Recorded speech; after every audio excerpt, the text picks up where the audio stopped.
In Mecca, Saudi Arabia, relentless rains are causing new floods.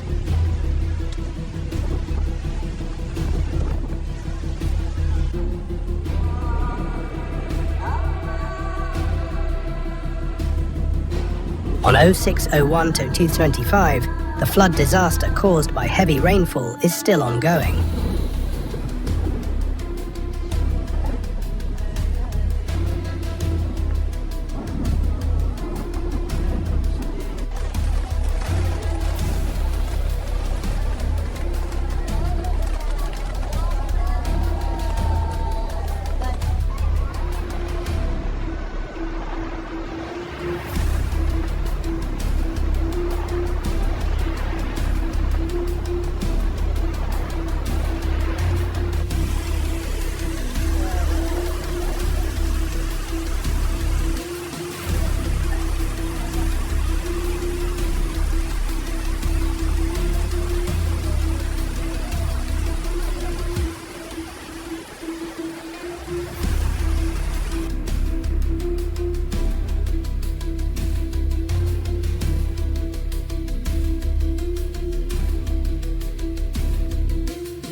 ما شاء الله. شوفوا يا ناس، والله سيول سيول، شايفين؟ ما شاء الله ما شاء الله ما شاء الله.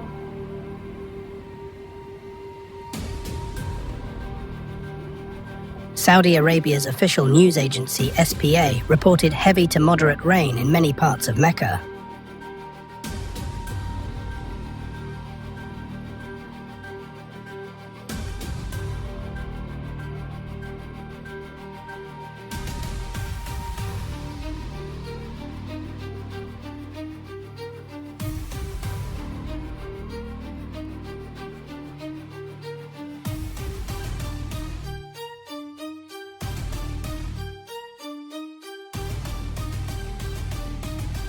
Some streets and avenues in the city were flooded with torrents of water, while motorcycles and cars were seen being swept away by the floodwaters.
Saudi Arabia's National Meteorological Center had warned of heavy rain and wind, as well as hail in Mecca.